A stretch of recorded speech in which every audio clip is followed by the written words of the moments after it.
Pribadi yang diurapi Tuhan. Jadikanlah hatiku tahir ya Allah, dan perbaharuilah batinku dengan roh yang teguh. Janganlah membuang aku dari hadapan-Mu, dan janganlah mengambil roh-Mu yang kudus daripadaku. Mazmur 51 ayat 12 dan 13. Sahabat Iktus, menjalani setiap tugas yang dipercayakan dengan antusias dan efektif hanya dapat dilakukan oleh pribadi yang diurapi Tuhan. Inilah hidup berkemenangan, yaitu perjalanan yang penuh kuasa bersama Tuhan. Betapa pentingnya kita menjadi pribadi yang diurapi Tuhan, sehingga hidup kita bukan sekedar berisi aktivitas, tetapi menjadi sebuah pelayanan yang membawa orang pada pertobatan dan menyenangkan hati Tuhan. Lalu siapakah pribadi yang diurapi Tuhan?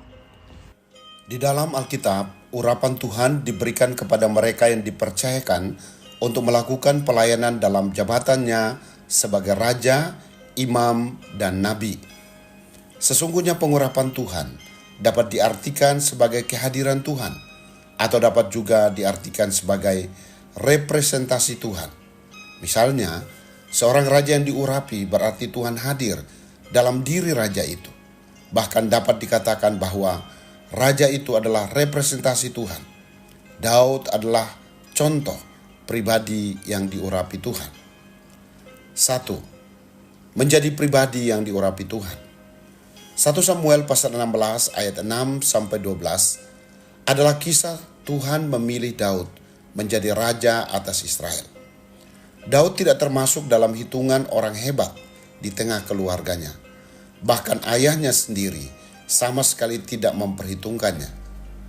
Tuhan memilih dan mengurapi Daud untuk melaksanakan tugas pelayanannya sebagai raja Israel. Setelah Samuel mengurapi Daud di tengah-tengah saudaranya, sejak hari itu dan seterusnya berkuasalah roh Tuhan atas Daud. Ayat 13. Dalam konteks perjanjian lama, roh Tuhan dapat undur dari seseorang, tetapi untuk masa anugerah tidaklah demikian. 2. Pentingnya menjadi pribadi yang diurapi Tuhan. Pertama, ia dapat mengalahkan roh jahat. Ayat 23.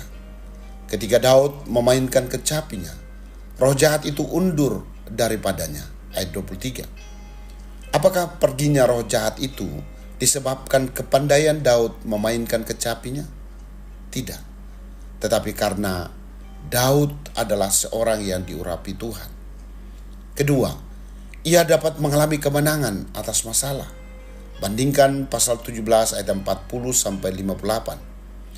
Daud berani menghadapi Goliat bahkan dengan fasilitas yang terbatas dan ia mengalami kemenangan.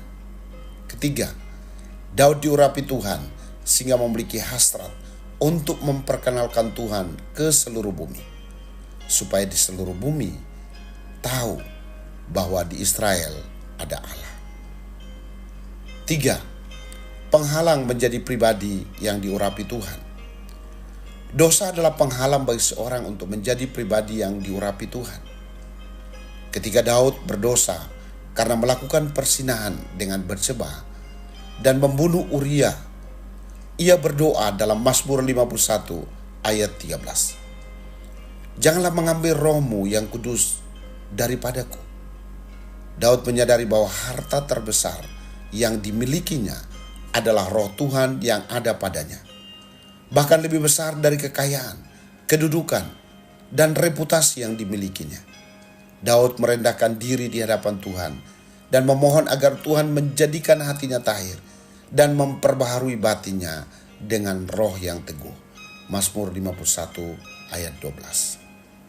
Sahabat Iktus yang dikasihi Tuhan, apakah aku adalah pribadi yang diurapi Tuhan?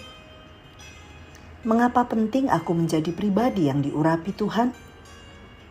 Apa yang menghalangiku saat ini untuk menjadi pribadi yang diurapi Tuhan? Dan apa yang seharusnya kulakukan untuk membereskan penghalang itu? Tuhan Yesus, kehadiran-Mu dalam hidupku telah kurasakan dimulai dari hari pertobatanku. Aku bersyukur karena sejak saat itu Engkau tetap ada di dalam diriku dan tidak akan pernah meninggalkanku. Aku mengalami kehidupan yang penuh kuasa di dalam urapan-Mu. Aku menjadi antusias melayani-Mu dan efektif menyampaikan kabar baik kepada banyak orang di sekelilingku, bahkan dalam keterbatasan fasilitas dan kemampuanku.